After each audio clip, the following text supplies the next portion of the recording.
Hello everyone, welcome back to Studypedia. देखिए आज RRB NTPC graduate level का जो एग्जाम हुआ था 16 मार्च 2026 में, उसे सॉल्व करेंगे। उसमें से सिर्फ मैथ्स का सेक्शन सॉल्व करेंगे। देखिए मैं थोड़ा सा पेपर आपको दिखा देती हूँ। देखिए फर्स्ट क्वेश्चन इसके अंदर मैथ्स का है, देन ये क्वेश्चन रीजनिंग का है। तो इसके अंदर मतलब क्वेश्चन का ऐसा नहीं है कि मैथ्स का सेक्शन था देन रीजनिंग का देन इंग्लिश का, तो इसके अंदर क्वेश्चन मिक्स है। तो मैंने इसका एक पीडीएफ बना लिया है, मैं आपको दिखा देती हूँ। देखिए इसके अंदर सिर्फ मैथ्स का सेक्शन है, तो मैंने सारे मैथ्स के क्वेश्चन सब एक जगह कर लिए हैं। तो इसलिए नंबर का जो क्वेश्चन नंबर का जो सीरीज है वो आगे पीछे रहेगा, तो प्लीज आप उसे माइंड मत करिएगा। चलिए वीडियो स्टार्ट करते हैं। वीडियो को एंड तक जरूर देखिएगा। वीडियो अच्छा लगा तो एक सब्सक्राइब जरूर करिएगा और आप मुझे कमेंट सेक्शन में बताइएगा जरूर कि ये जो सोल्यूशन है मैथ सेक्शन का ये आपके लिए हेल्पफुल है या नहीं। चलिए वीडियो को स्टार्ट करते हैं।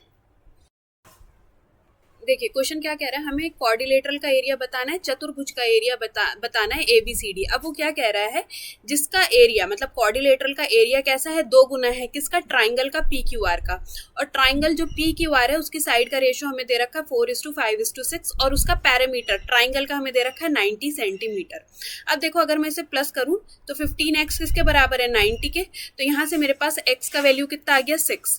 तो आप वैसे तो रेशियो देख के ही समझ सकते हो कि ये ट्राइंगल कोई आइसोसेलेस ट्राइंगल नहीं है, राइट एंगल ट्राइंगल नहीं है, स्केलेन ट्राइंगल ही है जिसकी सारी साइड्स मतलब डिफरेंट होती हैं।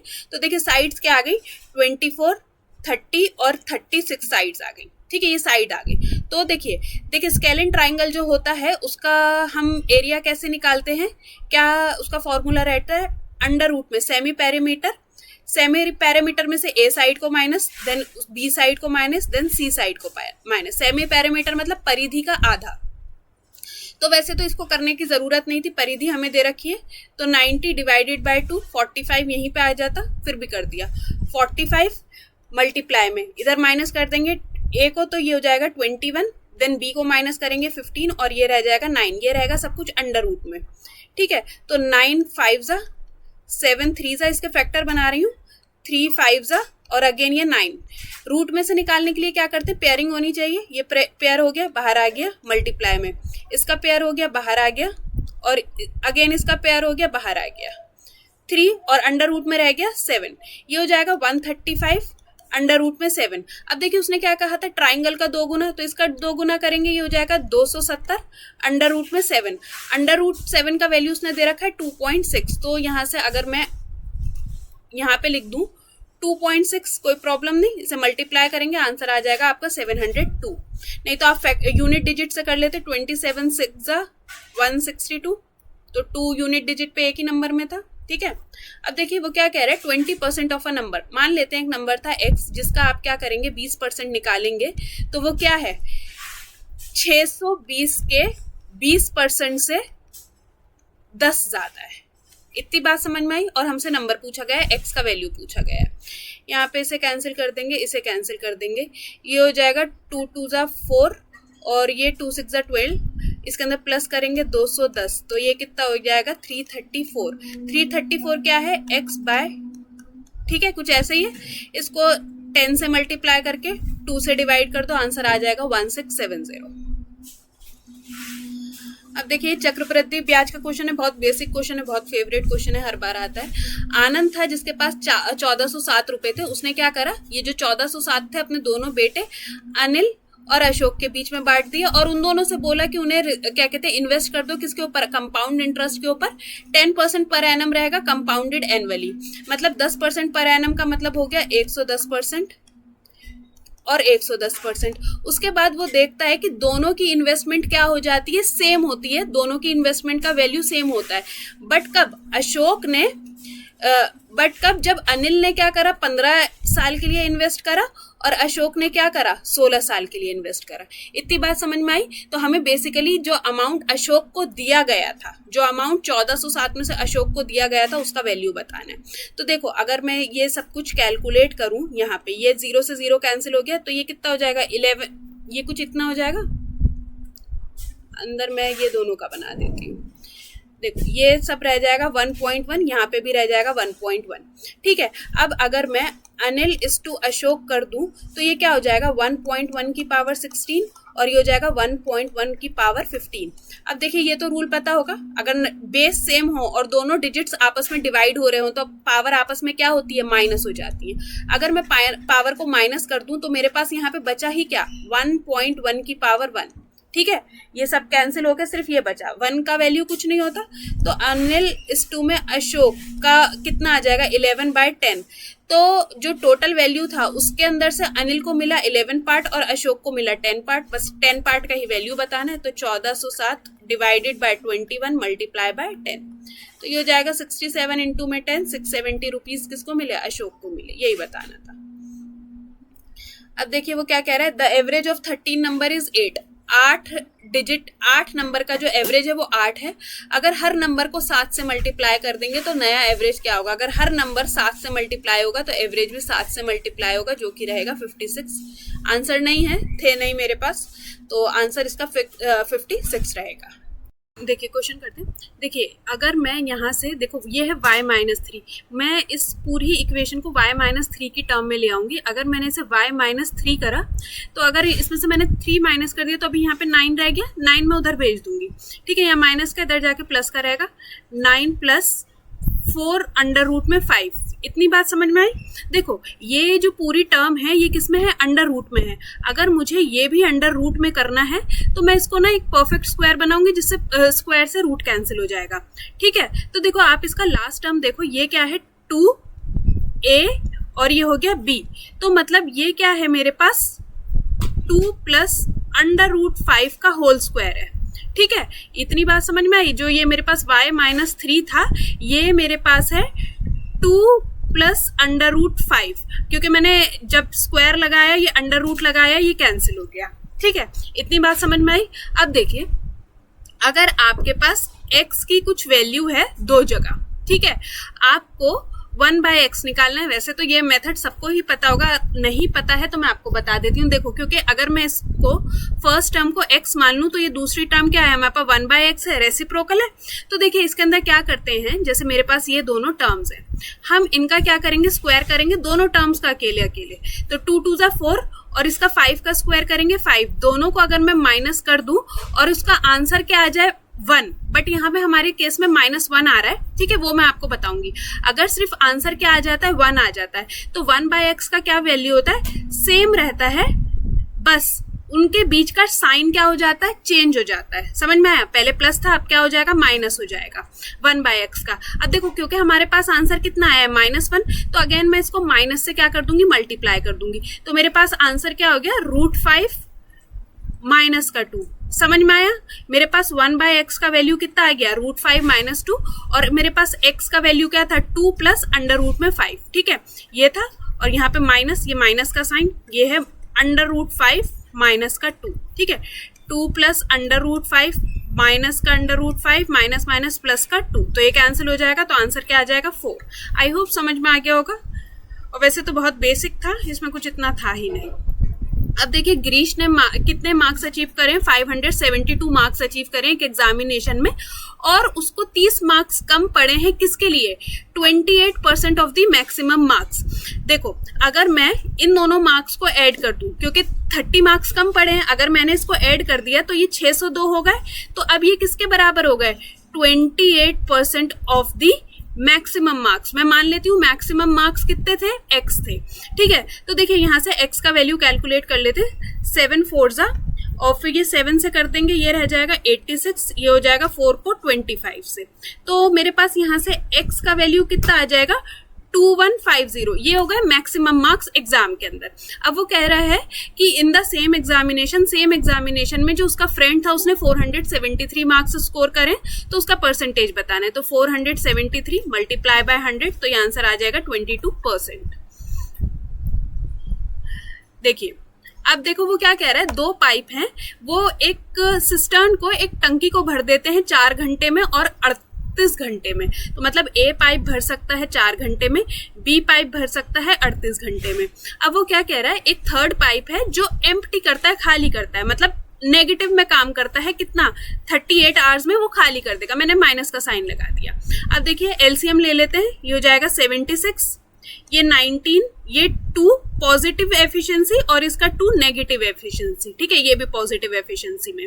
अब वो कहता है कि how long will it take to fill 1/4 of the empty cistern. देखो 76 कंप्लीट था, अगर मैं इसका 1/4 कर दूं तो डिवाइडेड बाय 4 करेंगे तो 19 यूनिट काम करना है। कितना देर लगेगा 19 यूनिट पानी को भरने में अगर सारे के सारे पाइप एक साथ काम करें? तो देखो सारे एक साथ करेंगे तो इनका एफिशिएंसी प्लस कर देंगे, ये दोनों आपस में कैंसिल हो जाएंगे, पॉजिटिव से नेगेटिव, डिवाइडेड बाय 19। तो कितना टाइम लगेगा? 1 घंटा लगेगा पूरा टंकी को फिल हो जाने में।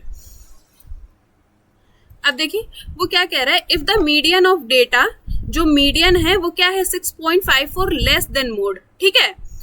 अगर मैं इन दोनों को माइनस करूं तो आंसर ये आएगा 6.15, 61.54। अब वो क्या कह रहा है, then the median of data exceeds its mean by. तो इंपीरियल फॉर्मूला से करना है। देखो इंपीरियल फॉर्मूले के अंदर ये डायरेक्ट फॉर्मूला होता है, mode minus median is equals to twice of median minus mean. यही तो उसने हमें बताया, मोड माइनस मीडियन, ठीक है ना।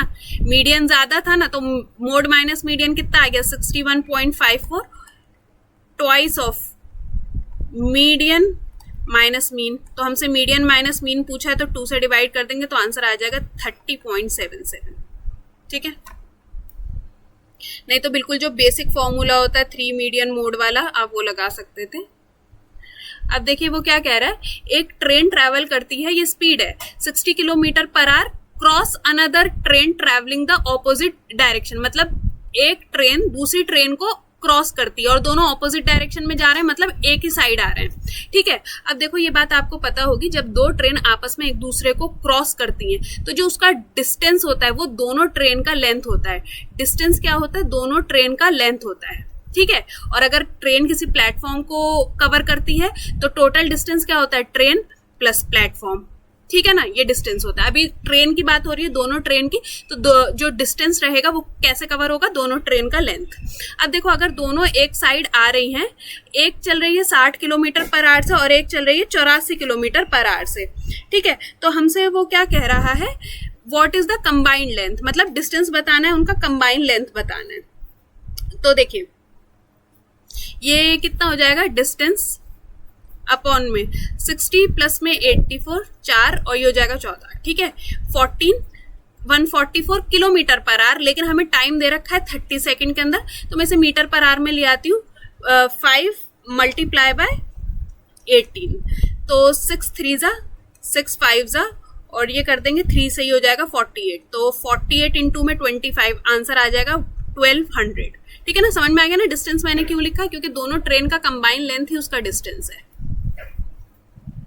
अब देखिए वो क्या कहता है, एक बोट चलती है 36 किलोमीटर डाउन स्ट्रीम मतलब एक नाव धारा के अनुकूल, ठीक है ना, डाउन स्ट्रीम धारा के अनुकूल। तो देखिए उस टाइम में स्पीड क्या होती है, बोट प्लस में स्ट्रीम, ठीक है। अगर डिस्टेंस अपॉन में स्पीड करते हैं तो क्या निकलेगा, टाइम। अभी यहाँ पे टाइम निकलेगा अगर मैं इसे कैलकुलेट करती हूँ। अब वो कह रहा है a boat can row 36 kilometre down stream in the same time as it takes row 24 kilometre upstream. तो 24 किलोमीटर अपस्ट्रीम वो चलेगी। अपस्ट्रीम को हिंदी में क्या कहते हैं, 36 किलोमीटर की दूरी उसी समय में तय कर सकती है जितना उसे धारा के प्रतिकूल जाने में लगता है। समझ में आया मैंने दोनों को इक्वल टू में क्यों रखा, ठीक है। अब वो कह रहा है if the speed of a stream 3 kilometre, ये जो एस है इसकी जगह हम 3 लिख देते हैं क्योंकि इसके अंदर मेंशन है, जस्ट ऐसे ये चलेगी 3 किलोमीटर। अब हमसे क्या पूछा जा रहा है, बोट की स्पीड, बोट का हमें बताना है। तो देखिए 6 6 36, 6 4 24, ये 2 और ये हो जाएगा 3, क्रॉस मल्टीप्लाई कर देंगे 2b प्लस में 2 3 6 और ये हो जाएगा 3b माइनस में 9। तो b का वैल्यू कितना आ जाएगा, बोट की स्पीड कितनी आ जाएगी, 15 kilometre per hour, A option. देखिए वो क्या कह रहा है, एक मीनार जमीन पर लंबवत खड़ी है, जमीन पर एक बिंदु से जो 28.6 एक मीनार के पैर की मीटर से दूर है। देखिए एक पॉइंट है, ये मीनार है, इन दोनों के बीच का डिस्टेंस हमें दे रखा है 28.6, ठीक है। उसके बाद वो क्या कहता है, the angle of elevation of the top of a tower is 45 degree, ये है 45 डिग्री का। हमसे क्या पूछा जा रहा है, हाइट ऑफ द टावर, ये जो हाइट है हमसे ये पूछा जा रहा है। देखिए इसके अंदर क्या होगा, परपेंडिकुलर अपॉन में बेस, ये क्या होता है tan theta, tan theta 45 degree पे कितना होता है 1, तो 1 इज इक्वल्स टू में x अपॉन में 28.6, तो हाइट भी कितनी आ जाएगी 28.6। वैसे तो ये वर्बल ही क्वेश्चन था, ऐसे ही हो जाता अगर किसी को थोड़ा सा भी प्रैक्टिस रहता। अब देखिए हमें इसके अंदर मीन बताना है, ठीक है। मीन बताने के लिए क्या करेंगे, पहले मार्क्स और स्टूडेंट्स का जो ये मार्क्स आए हैं और ये जो स्टूडेंट है इनका मल्टीप्लिकेशन कर देंगे, तो ये कितना आ जाएगा 1215, ये आ जाएगा 140, ये आ जाएगा 219 और ये हो जाएगा 896, टोटल कर देंगे 2470, ठीक है। और मीन कैसे निकालेंगे, नंबर ऑफ स्टूडेंट का प्लस करेंगे, ये हो जाएगा 38, इन दोनों को आपस में क्या कर देंगे, डिवाइड कर देंगे, तो 2470 डिवाइडेड बाय 38, तो आंसर विल बी 65। अगला देखेंगे, देखिए हमसे क्या पूछा जा रहा है, what is the maximum value, maximum value मतलब बड़ी से बड़ी वैल्यू क्या आनी चाहिए यहाँ पर एक ही जगह पे, जो ये नंबर क्या रहे 4 से डिविजिबल रहे। अब देखिए 4 से डिविजिबल का एक ही डिविजिबिलिटी का एक ही क्राइटेरिया होता है कि लास्ट 2 डिजिट क्या होने चाहिए, 4 से डिवाइड होने चाहिए, तो यहाँ पे तो हो रहे हैं 4 से डिवाइड। तो अब उसने बोला है मैक्सिमम नंबर क्या रखूं, तो इसमें से जो भी सबसे बड़ा है वो आप रख दो, कुछ भी रख दो, कोई फर्क नहीं पड़ेगा, ये नंबर 4 से डिवाइड होगा। तो मैक्सिमम नंबर यहाँ पे 9 ही है, तो हम 9 लिख देंगे, और अगर इससे बड़ा कुछ होता तो हम वो लिख देते। अब देखिए वो क्या कह रहे हैं, 3 दोस्त थे XYZ, उन्होंने एक बिजनेस को स्टार्ट करा, ठीक है, और उन्होंने जो अपना इन्वेस्टमेंट करा वो किस रेशियो में करा, 4:2:5, ठीक है। ये इन्वेस्टमेंट का रेशियो दिख रहा है 4:2:5, XYZ। अब वो क्या कहता है, 6 महीने के बाद X ने अपनी आधी कैपिटल निकाल ली, जितना उसने X ने निवेश करा था वो 6 महीने बाद निकाल लिया। अब वो क्या कहता है, if the sum of Z invested is 23,000, मतलब देखिए Z का रेशियो कितना था 5 का वैल्यू उसने हमें दे दिया 23,000, अगर आप इसे डिवाइड कर दोगे ये हो जाएगा 4600। तो हम 4:2:5 को सबको 4600 से मल्टीप्लाई कर देते हैं, तो सबका इन्वेस्टमेंट का रेशियो आ जाएगा, देखो ये आ जाएगा 18,400, ये आ जाएगा 9,200, और ये हमें ऑलरेडी गिवन है 23,000 रुपये। अब देखिए 6 महीने के बाद, 6 महीने तक ऐसे ही चला, तो 6 महीने के बाद अगर इसने अपना आधा इन्वेस्टमेंट निकाल लिया तो कितना बचा 9200, ये भी चला होगा 6 महीने के लिए, ये पूरा चला 12 महीने के लिए, और ये भी चला 12 महीने के लिए। तो देखिए आखिर में प्रॉफिट हुआ है 37,000 रुपए का, ठीक है, एनुअल प्रॉफिट हुआ है। हमसे क्या पूछा जा रहा है, एक्स और वाई का प्रॉफिट का डिफरेंस कितना है, ठीक है ना। तो देखो पहले इनका प्रॉफिट शेयरिंग रेशियो निकालेंगे, उसके बाद आपस में माइनस कर देंगे। प्रॉफिट शेयरिंग रेशियो कितना क्या होता है, कैपिटल मतलब इन्वेस्टमेंट इनटू में टाइम। अब देखो यहाँ से 2 0 कैंसिल, ये 2 0 कैंसिल, ये 2 0 दोनों में से कैंसिल, जब प्लस हो रहा हो तो दोनों में से वो चीज कॉमन आनी चाहिए। ये 12 कैंसिल, यहाँ से 12 कैंसिल, इसको मैं 12 बना दूंगी तो ये कितना रह जाएगा 92, और इसको 12 बनाऊंगी तो ये कितना रह जाएगा 2 4 और 4 6, ठीक है, ये 92। अब यहाँ से अगर मैं 23 कॉमन ले लूँ, 23 यहाँ पे 10 बच जाएगा, यहाँ 4 बचेगा, यहाँ 4 बचेगा, यहाँ पे 2 बचेगा। अब 2 सब में से कॉमन ले लेती हूँ, यहाँ 1 बचेगा, ये 2 बचा, यहाँ पे 2 और यहाँ पे 5। तो प्रॉफिट शेयरिंग रेशियो कितना हो गया 2 + 1 3, इस 2 में 2, इस 2 में 5। ये 3 बनाने में प्रॉब्लम हो सकती है क्योंकि कैंसिल करने के बाद हम भूल जाते हैं यहाँ 1 भी होता है। अब देखिए इनका क्या कहते हैं डिफरेंस कितना आया 1 आया, ठीक है, इन दोनों के प्रॉफिट शेयरिंग रेशियो का डिफरेंस कितना आ गया 1। तो 37,000 डिवाइडेड बाय 10 मल्टीप्लाई बाय 1, तो कितना डिफरेंस आया उन दोनों के प्रॉफिट का 3700 रुपीज। अब देखिए हमें क्या बताना है, find the area of regular hexagon, षटकोण का हमें वो बताना है एरिया। उसका क्या फॉर्मूला होता है 3√3/2 मल्टीप्लाई बाय a²। a क्या होता है उसका साइड का रेशियो 14 √3 इंटू में 14 √3, ठीक है ना। तो ये हो जाएगा 2 7, अगर ये √3 कैंसिल कर दूं तो ये क्या बन जाएगा 3, कैंसिल नहीं मतलब मल्टीप्लाई कर दूं, तो एंड में आंसर कितना आ जाएगा 882 √3।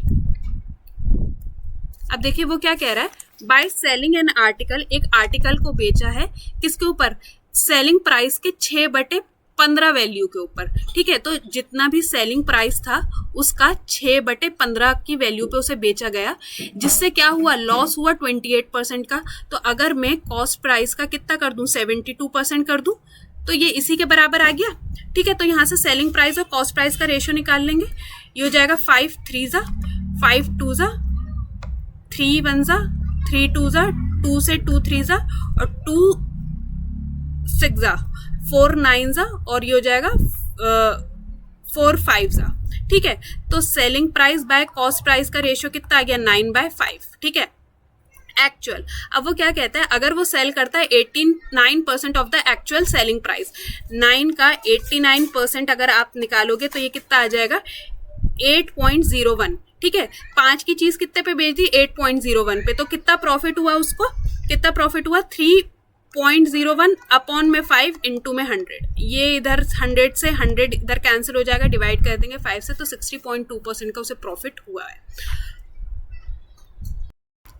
अब देखिए वो क्या कह रहा है, वो कह रहा है both root of quadratic equation, इन दोनों के क्या है कॉमन है।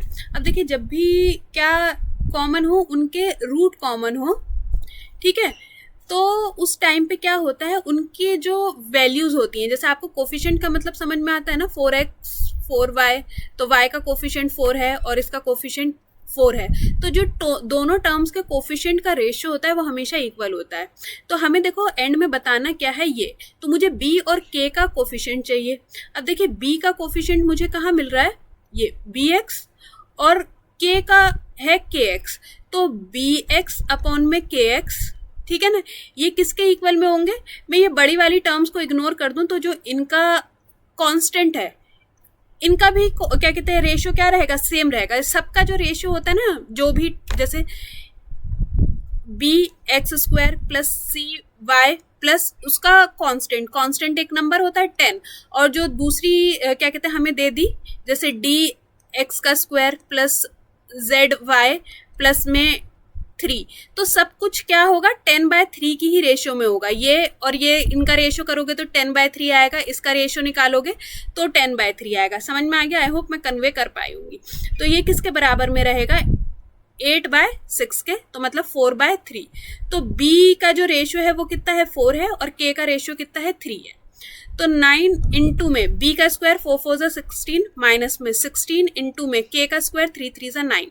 ठीक है ना, दोनों सेम दिख रहा है, 16 इंटू 9 16 इंटू 9, आंसर कितना रह जाएगा 0। आई होप मैं कन्वे कर पाई होंगी। अब देखिए ये हमें बताना है, ये तो बहुत इजी है, रेशियोज हमें ही दे रखे हैं। तो 7 8 a कितना है, ये है a है और ये है b है। 7 8 56, माइनस में 2 इंटू में 27, तो ये हो जाएगा 54। तो कितना आ जाएगा 2 a की ऑप्शन में था, फर्स्ट को ही टिक करके निकल सकते थे। अब देखिए एक ट्राइंगल है PQR, PQR, ठीक है, इसके अंदर QOR, यहाँ पे O इसका सेंटर बना देते हैं। QOR कितना दे रखा है 130 डिग्री, इसे इंग्लिश में तो इन सेंटर कहते हैं और शायद हिंदी में अंतःकोण कहेंगे।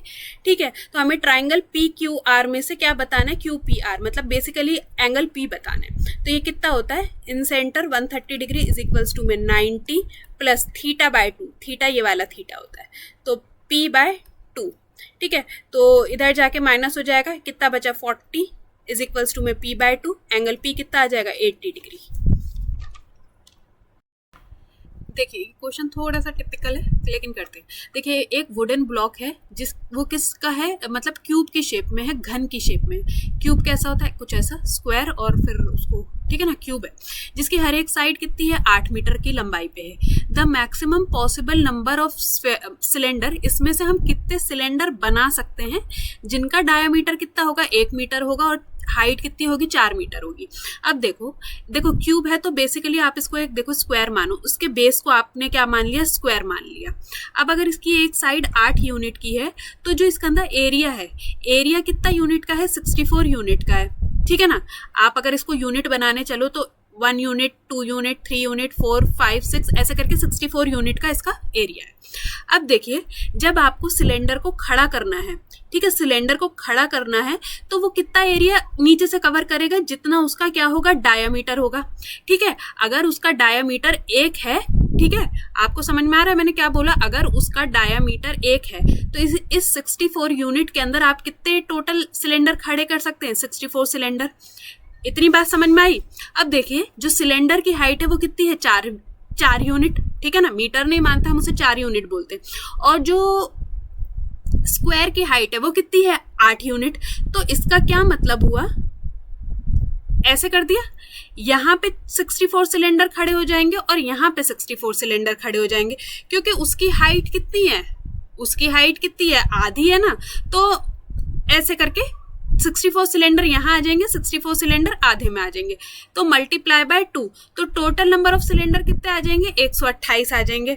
अब देखिए उसके बाद उसने कहा है 10 cylinder are to be painted, और उसको पेंट करने के लिए क्या लगेगा, 14 रुपए पर स्क्वायर मीटर लगेगा, तो हमें अमाउंट बताना है। तो देखिए टोटल सरफेस एरिया क्या होता है सिलेंडर का, 2 पाई आर और आर प्लस में एच, तो 2 पाई आर और r प्लस में h कितना हो जाएगा, 4.5।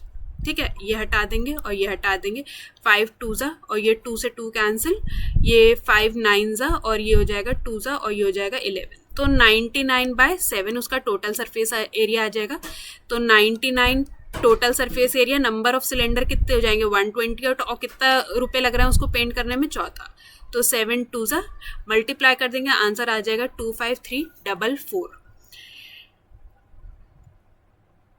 ठीक है, और अगर आप चाहते तो देखिए 2 8 जा 16, 16 को 9 से करेंगे, 6 9 जा 54, 4 यूनिट डिजिट पे सिर्फ यहीं पे था, आप इसको टिक कर सकते थे, नहीं तो आपका कैलकुलेशन ज़्यादा स्पीड में हो तो आप ऐसे भी कर सकते थे।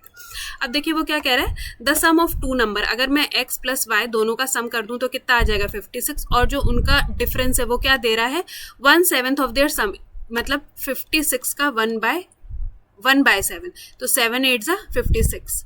ठीक है, 7 8 जा 56, तो यहाँ से 2x इज इक्वल्स टू में 64, तो x का वैल्यू कितना आ जाएगा 32, अगर ये 32 है तो ये कितना हो जाएगा 24, तो इनका एलसीएम निकालने को बोला, एलसीएम निकाल दोगे तो आंसर कितना आ जाएगा 96।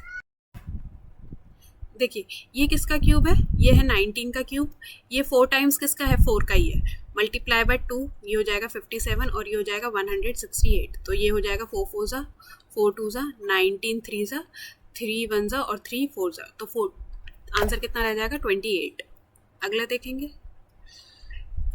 अब देखिए हमसे क्या कह रहा है, एट व्हाट परसेंटेज, मतलब रेट ऑफ परसेंट बताना है क्या, per year a sum of money doubles, मतलब p से कितना हो जाएगा 2p, और उसको मतलब यहाँ पे देखो p से 2p होने में जो ये p बड़ा है ये उसका क्या है, सिंपल इंटरेस्ट है, साधारण ब्याज है। कितना टाइम लगा है 16 साल, तो हमें उसका रेट ऑफ इंटरेस्ट बताना है। तो देखिए सिंपल इंटरेस्ट किसके बराबर में होता है, प्रिंसिपल इंटू में रेट इंटू में टाइम, टाइम कितना है 16 साल, ये कैंसिल हो गया, 4 4 जा और ये हो जाएगा 25, तो रेट ऑफ इंटरेस्ट कितना आ जाएगा 6.25। ठीक है ना, ये समझ में आ गया ना, P2P और ये P।